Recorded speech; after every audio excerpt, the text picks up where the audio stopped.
Shikues të nderuar, përshëndetje, ja ku po e startojmë edhe këtë javë së bashku për t'ju mbajtur kështu të informuar me temat e cilat i kemi përzgjedhur për këtë javë.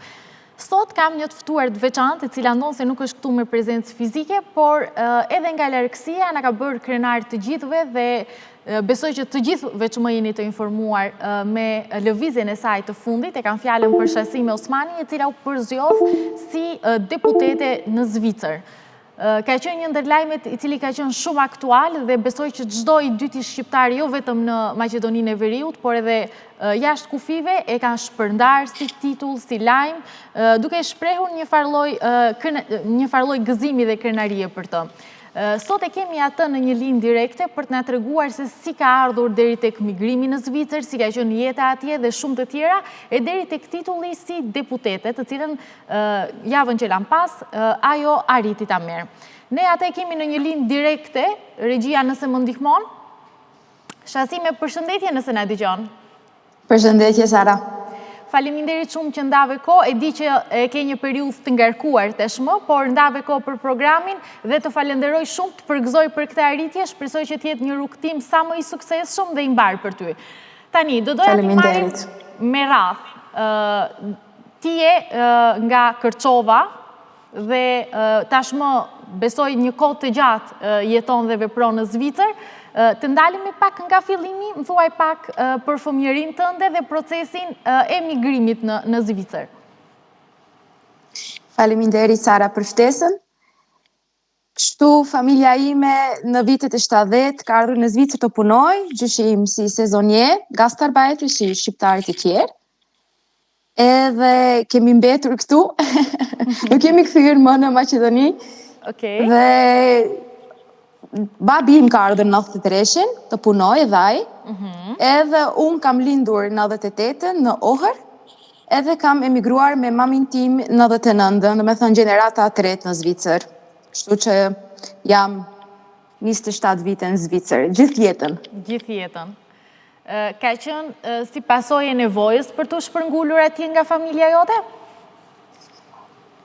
Po, në kohën Jugosllavis, ekonomia nuk ka qenë e fortë, njerëzit kanë shkuar jashtë shtetit të punojnë, gjyshim, vëllezërit e tij, nga familjet e tjerë, kështu që po, e ka lënë shtetin për një të ardhme më të mirë. Sa shpesh ti e viziton Maqedoninë e Veriut? Minimum një herë në vjet. Sa mirë. Po, edhe nëse vjen rasti, ndoshta 2 herë në vjet. Bukur. Kur vjen çdo vit, vëre ndonjë ndryshim, ndonjë detaj tek ne? Apo njësoj jemi? Domethënë Kërçova ndryshon, ndryshon edhe domethënë siç duket, rrugat ndryshojnë, njerëzit ndryshojnë. Për mirë besoj, Më fal? Për mirë besoj ndryshon, apo jo? Po, normal, ka lëviz politika, lëviz shoqata, domethënë edhe në Maqedoni ka lëvizje pozitive. Bukur shumë. Shasime, më thuaj, si ka qenë fëmijëria në një vend të huaj, në një kom të huaj, gjuhë të huaj, sa ti je përshtatur në fakt me Zvicrën, sa mirë të ka bërë jetesa atje, rritja dhe formësimi atje? Jam shumë mirënjohëse që gjyshim ka ardhur në Zvicër, edhe më pëlqen jeta shumë në Zvicër.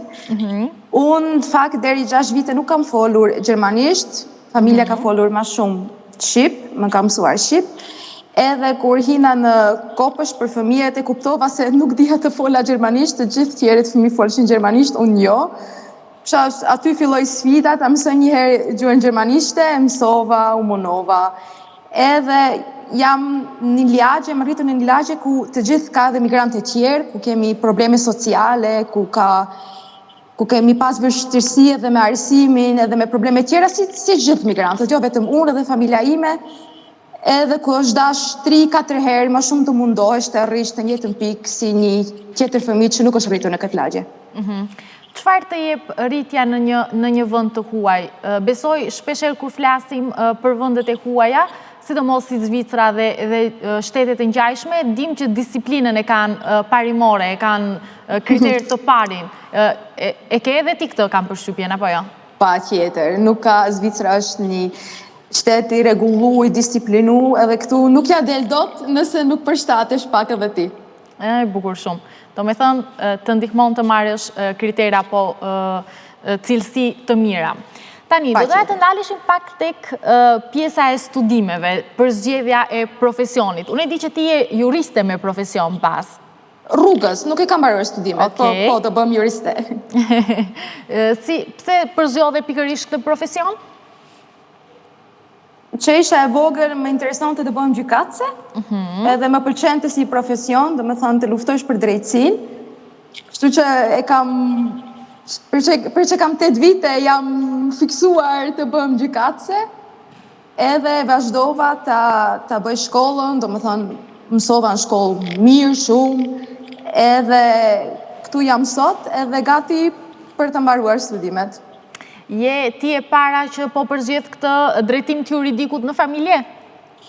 Kështu që nëse ishe kushërirat pak ma larë, ka dhe tjerë që janë të shkolluar, por tek familja ime jam unë e vetmja që ka dash të angazhohet në shkollë shumë edhe të vazhdoj shkollimin. Të larë, do me thonë në universitet. Qartë. Si është sistemi i drejtësisë në Zvicër? Si funksionon gjykatësit pra ky profesion, ky drejtim atje? Ke bachelorin si në Maqedoni, bachelorin e juridikës, aty jam gati të e mbaruar, më kam edhe 1 semester. Super. Tani duhet të vazhdojsh magistratën, master, edhe këtu unë e baj të përgjithshëm, edhe tani do shkosh në trajnim 2 vite, që të bëhesh advokate njëherë. Do me thonë, i kam edhe 4 vite që më kanë betur, po për momentin, me këtë pozit që jam tani, në deputete nuk kam drejt të bëhem gjykatëse. Qartë, po, pa tjetër.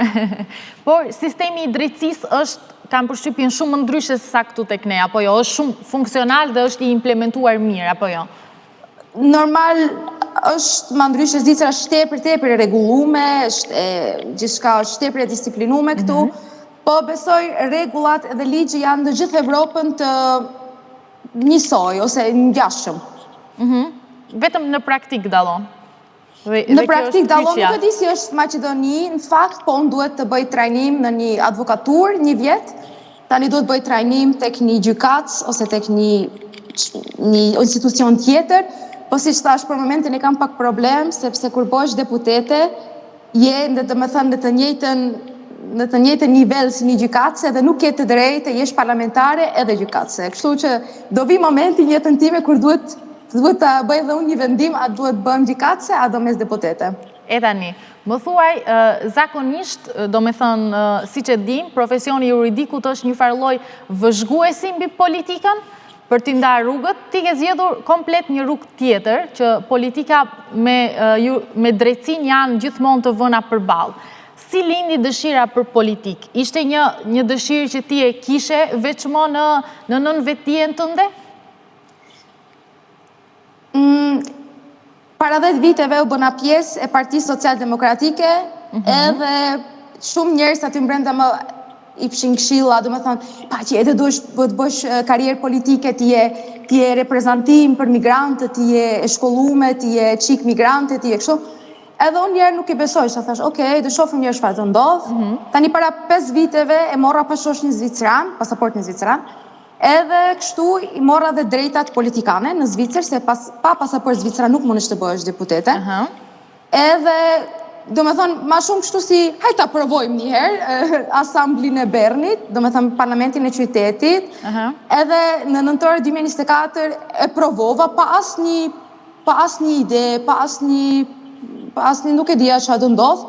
Tani u votova, u bën asambliste, në 2024 u bëra shqiptare e parë në historinë e Bernit që është bërë asambliste, edhe ajo ishte surprizë edhe për mua, edhe tani ishin, do me thënë, garat për deputetin kantonal, edhe kjo është e surprizë, nuk e kam pritur kur të arri kaq shpejt në politikët, kaq shumë. Një arritje e bukur në fakt, dhe një ndjenjë krenarie për gjithë shqiptarët që edhe nga Maqedonia besoj edhe nga Kosova, sepse shumë shpejt qarkulloi lajmi, dhe besoj edhe ti e ke ndjerë këta, apo jo? E kam ndjerë, jam tepër emocionuar, nuk jam tu e realizuar çfarë ka ndodhur. Vinë momente kur qaj, se nuk e realizoj. Tani e shoh vetën në gazetë, në televizor e them, çka ka ndodhur? Nuk jam të e kuptuar dot, nuk më duhet edhe pak kohë. si e pritëm... Po jam shumë mirënjohëse, kam ndihmuar shumë shqiptarët në Zvicër. Kam pas shumë mbështetje, ka të gjithë. Sa është e rëndësishme për një komunitet që migron në një vend huaj dhe tashmë do ke një përfaqësues të tyre në parlament? Patjetër, është një zë që të bën publik, që të bën të ndjesh, të jesh këtu, domethënë, se ka shumë zviceranë politikët që janë kundër shqiptarëve, kundër migrantëve, që bëjnë politikë kundër migrantëve, kështu që është edhe më e rëndësishme që të ketë zë migrant, zë shqiptar që i reprezenton shqiptarët edhe që nuk i le vetëm një anë edhe thot punoni, jetoni, ama mos jeni pjesë e politikës. Kështu që jam shumë krenare edhe e ndjej vetë shumë të nderuar ta reprezentoj popullin shqiptar në deputetin e Kanton Bernit. Realisht dhe ne jemi shumë krenar me arritjen tënde dhe besojmë dhe nuk dyshoj fare që do arrish ta bësh më së miri këtë rrugtim dhe këtë pozitë e re. Faleminderit. Ka shumë shqiptar në Zvicër, bazuar tek gjithë ne që besoj çdo familjar ose të afërm tonin e kemi diku në Zvicër ose në një vend tjetër. Si është jetesa atje, sa shqiptarët janë të inkuadruar në për institucione ose në profesione të ndryshme, ose thënë më saktë, cili profesion bizotron tek migrantët në vendet të huaja? Ku gjenden ato më shpesh në për vendet të punës? Është një punë e gjeneratës. Domethënë, gjyshi im kur ka ardhur ka qenë mbaushtel, po thojnë, ka punu.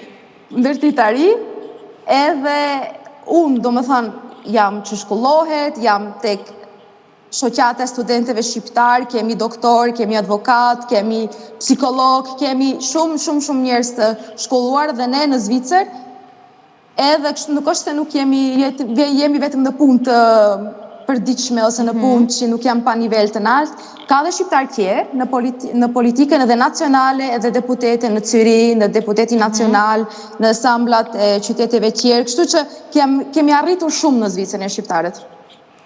Është të them për pjesën financiare, është ajo mesatarja më e lartë edhe më e mirë se sa ne këtu?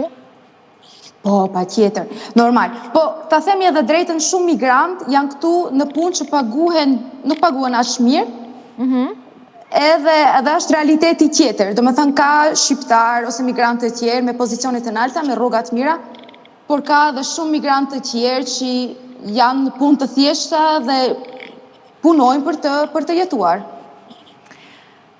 Sa është e vështirë të inkuadrohesh si një i huaj, nuk po flas vetëm për një punë, po në dimensione të ndryshme?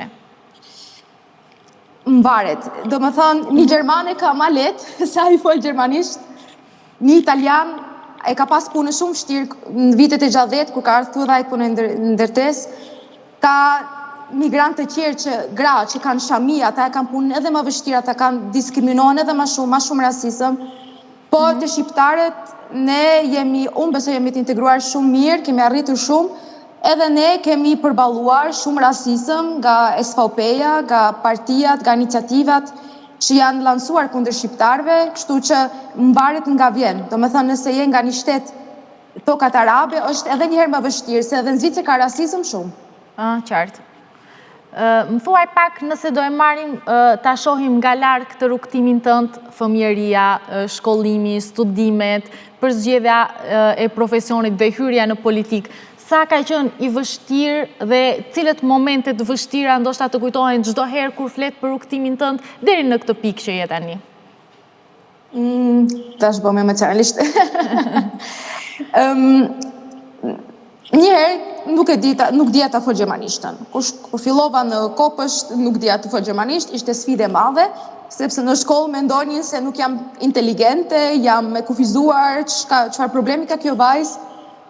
Tani e mësova gjermanishtën e tani kupton, kjo ka talent shkolle, do me thonë, dhe t'i ndihmojmë, kështu që jam munduar 3 fish, 4 fish në këtë lagjën ku jam rritur unë, sepse këtu në këtë lagjën ku jam rritur unë, vetëm 1 nga 11 fëmijë shkon në gjimnaz, shkon në fakultet, edhe është shumë një statistik e vogël nëse barazon me tjera lagje në Berë.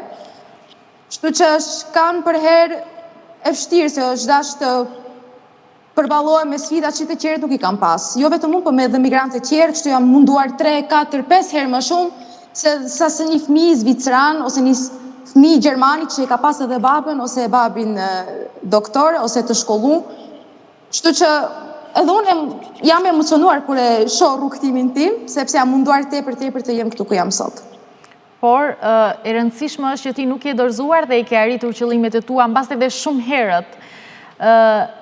Çfarë të ka mbajtur të fortë ose çfarë të ka motivuar për të luftuar gjithmonë?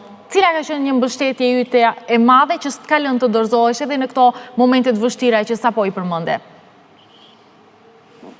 Jam shumë një personalitet luftarake, ashtu jam, ndoshta janë shumë gra shqiptare ashtu. Edhe e kam pas për herë motivacion të ndihmoj grave tjera të ndalin nga dhuna, të shkollohen, të jenë pamvarur, të ndihmoj migranteve tjerë që rritën në punë të vështira sociale, kjo është mami me dhe tezja. Shumë fotografi të bukura në fakt. Faleminderit. Kështu që jam munduar për herë të jem zë dhe që jam pionire për të tjerë vajza shqiptare që të them po t'i thyem tradicionet, po të vazhdojmë përpara, të shkollohemi që dhe ne të arrisim diçka. Kjo më ka dhënë tepër motivacion. Hajde të flasim pak për gruan shqiptare, sepse ky personaliteti yt luftarak, besoj që shumë vajza dhe gra shqiptare e kanë, ndosë ndonjëherë rrethanat nuk ja u mundsojnë për t'i arritur qëllimet e tyre, por shpesh thellën e brenda e dim që gratë shqiptare janë të forta dhe janë luftarake, sepse këtë e kanë dëshmuar edhe në periudhat jo fort të këndshme, por të vështira do t'i quaja. Sa ti ke marrë forcë nga mami, nga tezja dhe nga gjithë të tjerët, sa e vëren në fakt këtë lloj shpirti luftarak që e ka gjinia femërore tek gratë shqiptare kryesisht? Mua mas shumë ti fanca më i madh është qenë gjyshja ime, që kam durar jetë para 10 viteve, domethënë ajo nuk i përjeton asnjë ka këta momente sot. Ai ishte fanca ime më e madhe, gjyshja Adile Osmani. Edhe kësha jo më ka dhënë për herë këshilla të thënë, mëso në shkollë, të jeshem pamvarur, të dalish ka varfëria, të jeshem, do më thënë, gratë i familjes time, për herë me kanë motivuar që të vazhdoj shkollën, që të ketë edhe ndryshim në gjeneratat, jo të mbesim, do më thënë, normal, gjeneratat e matë vjetra janë matë tradicionale, për shembull gruaja nuk ka shkuar në punë, ka shkon në shtëpi me fëmijët, që në kam pas tjetër ambicione që të vazhdoj edhe t'jesha shembull për qika shqiptare që mundën edhe të jenë tradicionale, po edhe të vazhdojnë shkollën edhe të vendosin që duan ata.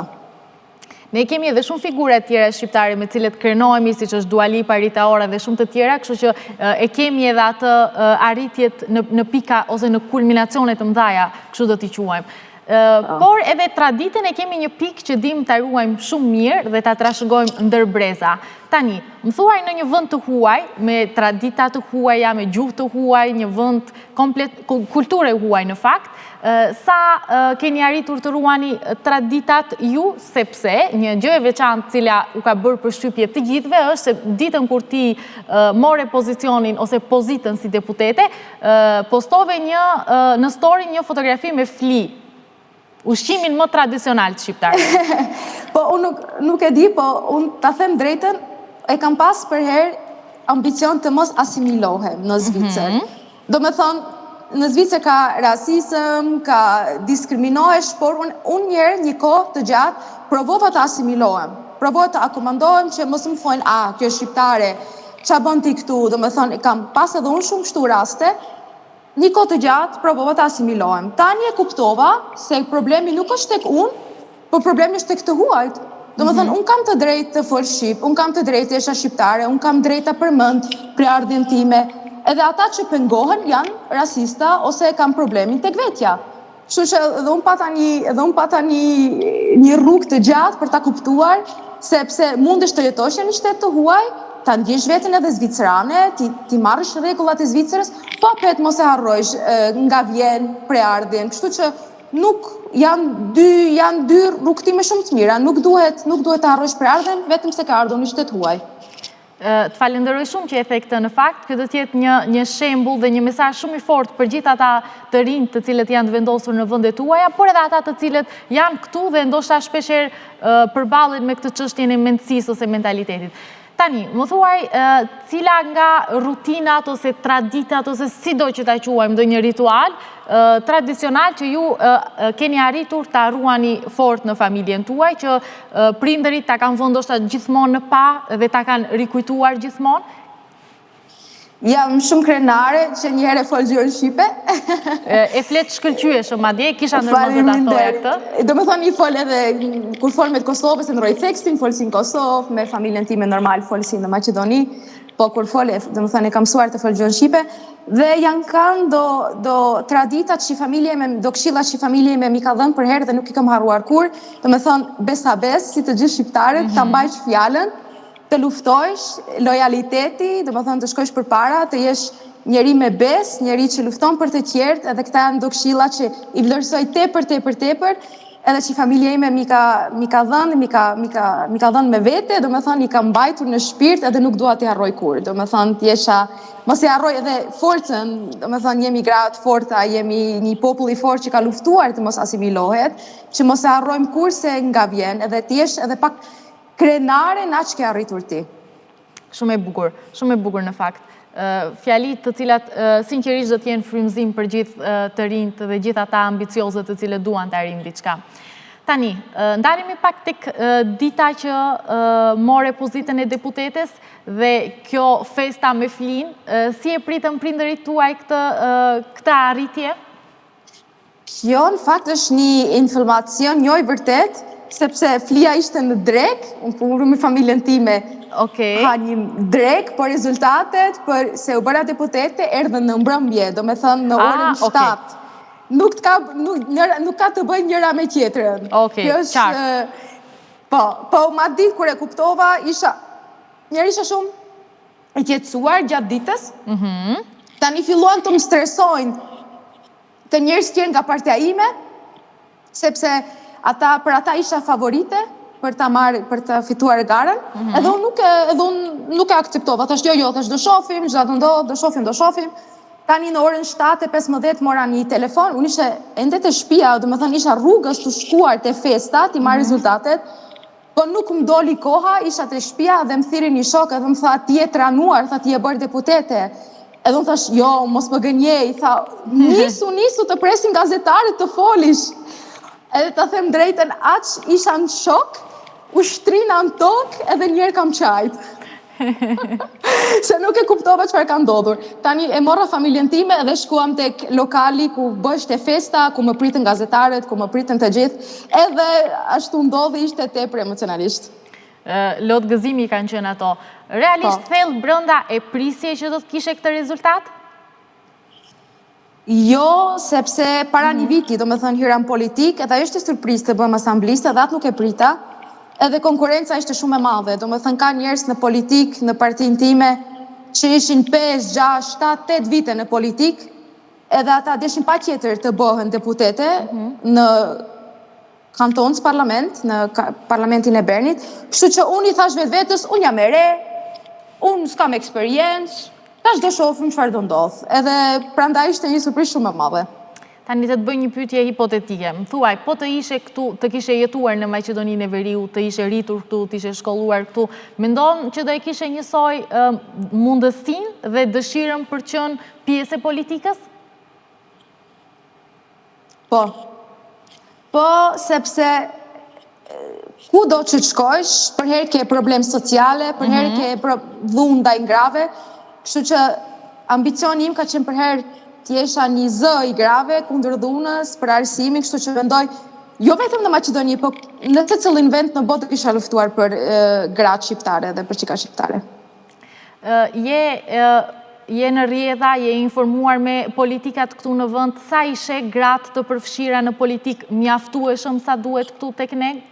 Nuk jam e informuar as pak, të them drejtën, provoj nga lajmet të marrë vesh se çfarë po ndodh në Maqedoni, po sistemi politikës është ndryshe në Maqedoni, do me thënë që ka vetëm një deputet nacional, kurse në Zvicër ka deputete se cili kanton në vete, se cili qytet në vete ka asamblën e vete, kështu që ka shumë ndryshime edhe në politikët, edhe të them drejtën, pak historinë e Maqedonisë, jo pak, historinë e Maqedonisë do me thonë e di edhe shqiptarë që kanë luftuar për ta folur gjuhën e vetë kështu, po jam shumë e gëzuar nëse dikush më kontakton nga Maqedonia edhe më njofton edhe më mirë me politikën e Maqedonisë që ta di edhe jam ma shumë e njoftuar me politikën e Kosovës.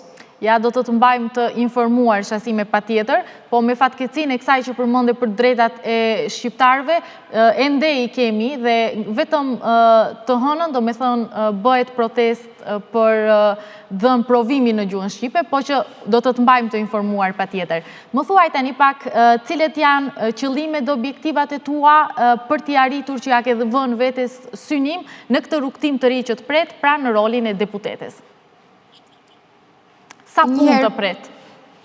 Njerë pa tjetër të mbaroj shkollën. Kështu se puna e deputetes është një punë e fati. Do më thënë, mas 4 viteve mundem të zgjedhëm a 5 deputete apo jo. Do më thënë, kjo është një karrierë që mundet të jetë që të ecë ose nuk të ecë. Qartë. Po, dua të mbaroj pa tjetër shkollën, të bëm advokate, se kjo është kanon rrajme, si që thash si e vogël.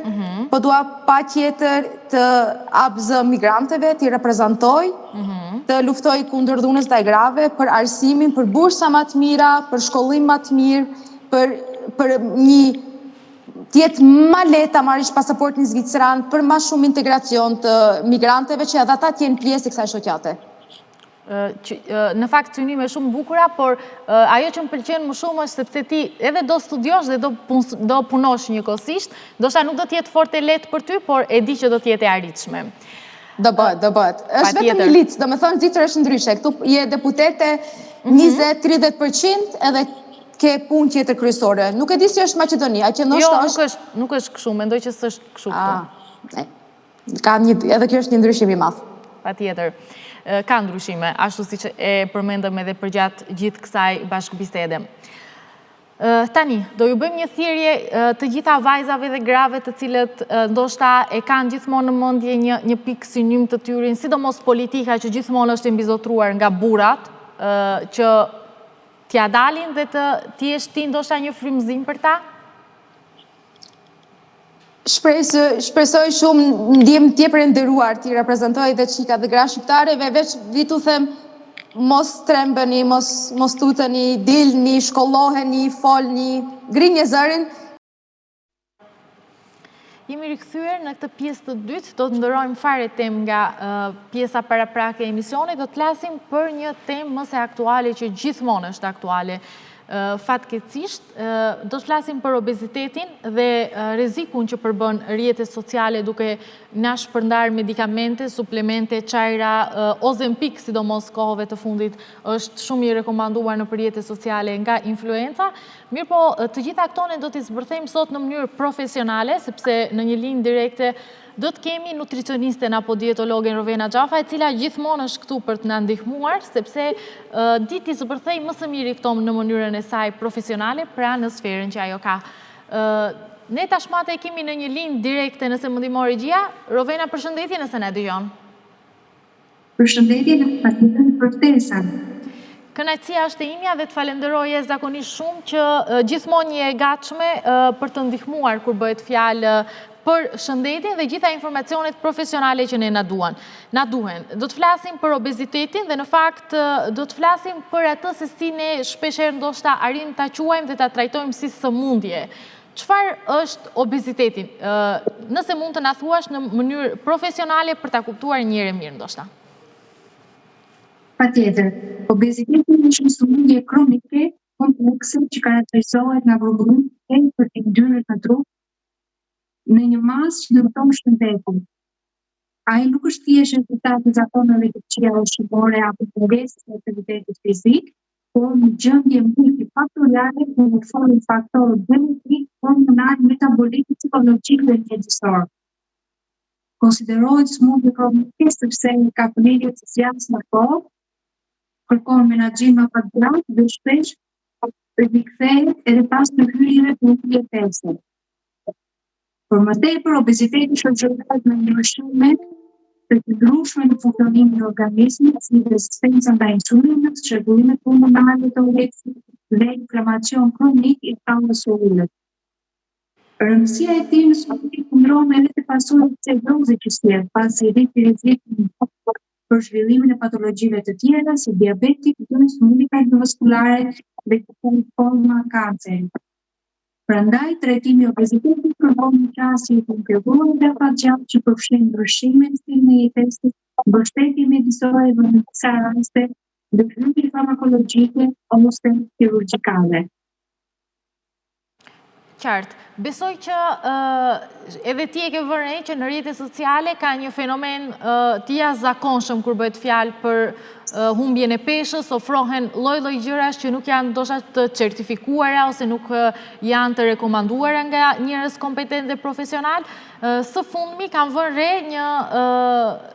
një fenomen të hatashëm, do ta quaj kështu, duke përmendur Ozempic dhe Mounjaro, nëse nuk gabohem, është edhe një tjetër. Sa këto janë realisht ndihmojnë për humbje në peshë? Sa janë efektive? Barnat e reja për si Ozempic dhe Mounjaro janë ilaçe që imitojnë hormonet e aparatit stresit që rregullojnë oreksin, botën dhe metabolizmin. Ozempicu stimulon receptorin GLP-1, i cili ndihmon në uljen e oreksit, rinjtimin e botës dhe ndikon në metabolizmin e glukozës. Nga ana tjetër, Mounjaro është një medikament që më të avancuar që aktivizon dy receptor hormonal, GLP-1 edhe GIP, duke rritur efektin në oreks, metabolizmin dhe kontrollin glicemik. Kjo dyshon përfitimet metabolike dhe shpesh lidhet me humbje më të madhe të peshës se sa medikamentet që aktivizojnë vetëm GLP-1. Tani, kur flasim për këto medikamente ose barna, sido që t'i quajmë, ka një zgjidhje të përhershme ose janë vetëm për të pompuzuar, për të shitur, reklamohen ashtu? Studimet klinike tregojnë se ndikimi i këtyre medikamenteve në humbjen e peshës është i fortë. Me Ozempic ose ndryshe semaglutid, pacientët humbasin rreth 14-15% të peshës trupore në periudha të gjata trajtimi në krahasim me placebo. Por nga ana tjetër, medikamenti Mounjaro, sidopatit, quhet ndryshe, për humbjen e peshës shpesh edhe më e madhe, deri 20-30% apo më shumë të peshës trupore, sipas rezultateve të provave klinike. Kjo e bën që jetë nga opsionet në efektive aktuale për trajtimin farmakologjik të obezitetit. Rovena, përpos këtyre barnave dhe këtë shpjegimin që bëri Gjertani, sa realisht mund të psojnë përdoruesit e këtyre barnave efekte ansore më tej? Efektet ansore të Ozempic dhe Mounjaro janë të mirë dokumentuara në literaturën klinike dhe lidhen kryesisht me mekanizmin e tyre të veprimit në traktin gastrointestinal dhe sistemin hormonal. Sipas studimeve dhe provave klinike, efektet më shpeshta janë gastrointestinale, veçanërisht në fazat e para të trajtimit. Këto përfshin të përzjera, të vjera, diare ose konstipacion, dhimbje abdominale dhe reflux. Këto simptoma raportohen në një përqindje të pasurueshme pacientësh dhe zakonisht janë të përposhme duke rezultuar në kalimin e një kohë ose me stikim gradual të dozës. Nga ana fiziopatologjike, këto barna ngadalësojnë zbrasjen e stomakut dhe ndikojnë në qëndrën e oreksit në trup për të treguar se efektet ansore nuk janë në sistemin tretës. Por nga ana tjetër, kemi disa efekte të tjera të rëndësishme, më pak të shpeshta, por klinikisht relevante, të cilat përfshin hipoglicemi, sidomos kur kombinohen me barma të tjera për diabetin, reaksione në vendin e injektimit, rritje të enzimave pankreatike dhe rrezik potencial për pankreatit, sëmundje të tëmpit, urë në tëmp dhe rritje e frekuencës kardiake. Ka persona të cilët rrezikohen dhe nuk duhet t'i nënshtrohen këtij trajtimi? Ka disa persona të cilët ndoshta duhet të kufizohen sa i përket këtyre trajtimeve?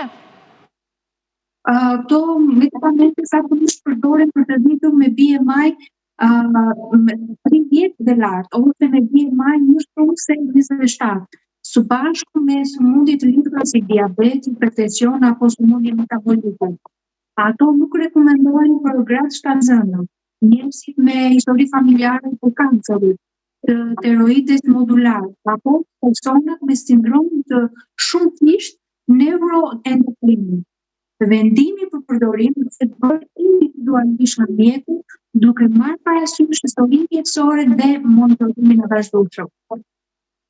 ka nga ato pacient ose njerëz të cilët përpos këtyre informacioneve të cilët i marrin, ose nuk e kuptojnë, ose sërish vazhdojnë duke besuar se këto barna ose këto trajtime janë zgjedhja e duhur për to?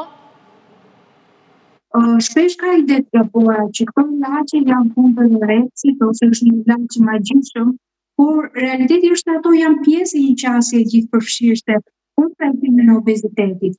Kombinimi i medikamenteve me dietë personalizuar, aktivitet fizik të rregullt, mbështetje psikologjike dhe mentorim shëndetësor afatgjatë jep rezultate më të mira. Asnjë medikament nuk zvendëson rëndësinë e një plani të kujdesshëm të menaxhimit të peshës. Do të ndalishim pak tek pjesa se çfarë thot literatura, sepse e përmendë edhe pak më parë në bazë të disa studimeve dhe një ndërthurje të cilën sapo i bëre, por realisht çfarë thot literatura për ndikimin e këtyre medikamenteve, barnave, trajtime, sido që të quajmë? Sipas literaturës së fundit, barnat GLP-1 dhe GIP, si Ozempiku dhe Mounjaro, kanë treguar përfitimin e dobët të numrin e peshës, por edhe në përmirësimin e parametrave metabolik dhe uljen e rrezikut të komplikacioneve serioze që lidhen me obezitetin. Studimet klinike dhe analizave të zonave reale tregojnë se trajtimi në këto ilaçe reduktuan ndjeshëm nivelet e hemoglobinës së glukozuar, që është tregues kryq kontrollit të glukozës dhe parandalimit të diabetit apo komplikacione negative.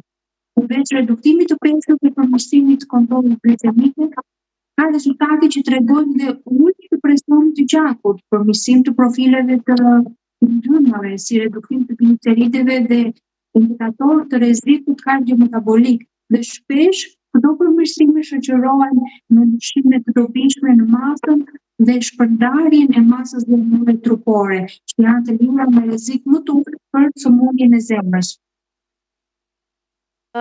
Sa këto barna mund të ndikojnë, ose sa është prezente në fakt, ajo mbi ngrënia e tepërt kur përballemi me stres ose me çrregullim të sinjalizimit të ngopjes e kështu me radhë, emocione ndoshta që lidhen nga përditshmëria? Mounjaro ose ndrysh Ozempik është një agonist i receptorëve GLP-1 që vepron jo vetëm në traktin tretët, por edhe në zonat të trupit që kontrollojnë ngopjen, sinjalet e urinës dhe sistemin e shpërblimit. Ai modifikon sinjalet që mirën në ndërtimin e ngopjes dhe redukton ngrënien e pavullnetshme duke ndikuar në neuronët e hipotalamusit që rregullojnë oreksin dhe motivimin për ushqim. Por, nga ana tjetër, një studim retrospektiv ka treguar se semaglutidi ka shoqëruar reduktime të rëndësishme në rezultatet për binge eating të personave me shërbime të ngrënies së tejshkaqshme, duke krahasuar me bana të tjera që përdoren shpesh. Kështu që nuk them semaglutid vetëm në rezultate më të mira në e simptomave të mbingrënies. Rovena e njeh profesioni ose kjo linja profesionale, sepse shpesh dëgjojmë edhe unë shpesh kam dëgjuar ndoshta edhe nga të afërmit ose mbase edhe e kam lexuar ose dëgjuar nervous eater që quhet, që ke atë e humb sensin e ngopjes dhe shpesh ndodh kur ne nuk jemi mirë emocionalisht dhe shpesh herë arsyetohemi se jemi përballur me këtë çështje. Ekziston vërtet kjo? Po patjetër. Domethënë episodet e ngrënies lidhen me stresin, emocionale apo humbje të kontrollit. Mjekët mund të konsiderojnë semaglutidin si një pjesë e një plani të gjatë trajtues, i cili mund të përfshijë jo vetëm medikamenti, por të përfshijë psikoterapi, për shembull CBT për çrregullimin e të ngrënies, edukimi dietik, mbështetje për menaxhimin e stresit dhe monitorim për rregull klinik. Kjo është sepse barnat mund të ndihmojnë në uljen e oreksit dhe sinjalet të urisë, por simptomat e tilla emocionale dhe sjelljet e ngrënies zakonisht kërkojnë qasje multifaktoriale dhe jo vetëm në medikament. Në obezitet ose mbi peshë, apo jo? Po. Qartë. Cila do ishte një këshill profesionale miqësore, do ta quaja, për gjithë ata të cilët janë në këtë gjendje dhe përballen me këtë sëmundje kronike, ose sido që ta quajmë, nga ajo të cilën mund t'i vëmë një emër dhe e diskutuam gjërë më tani, si do t'i ndihmonim miqësisht të drejtohen tek njerëzit kompetent për të marrë regjimin e tyre, ose të gjejnë edhe ty? Unë mund të bëj vetëm konsulta online, pasi aktualisht jetoj dhe punoj në Gjermani dhe konsultoj në praktik merrem me pacientët me diabet dhe obez dhe vetëm online mund të bëj konsulta me pacientët nga Shqipëria, por unë do thoya që medikamenti në vetvete si Ozempic apo Monza vërtet mund të ndihmojnë në humbjen e peshës edhe të ndihmojnë në përmirësimin e parametrave metabolik dhe uljen e rrezikut të komplikacioneve serioze që lidhen me obezitetin, por këto bëhen vetëm për një periudhë kohore të caktuar.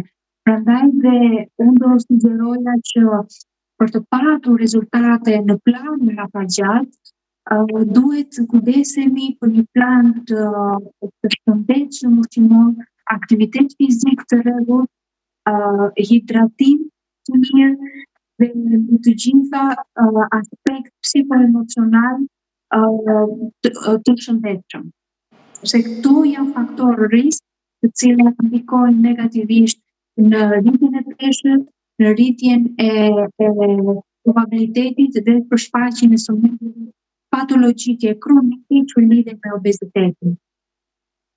Falenderoj shumë për këto këshilla, do t'i quaja, sepse na ndihmojnë shumë dhe sidomos në këtë fluks të madh informacionesh që ne mund t'i gjejmë në internet, shpeshherë ndoshta edhe keq informohemi dhe në vend se të ndihmojmë veten edhe e keqsojmë më shumë gjendjen tonë. Kështu që të falenderoj që na jep pranë gjithmonë, qoftë me lidhjet nga Shqipëria, tani tek zhvendosja në Gjermani.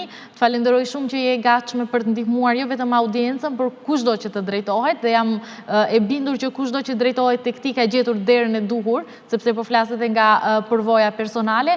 Prandaj shpresoj që do të mundemi t'i trajtojmë shumicën e temave të ngjashme si kjo her pas here për t'i mbajtur të informuar të gjithë ata të cilët kanë nevojë. Faleminderit, kënaqësi sa të të bashkë. Ja është gjithmonë e imja.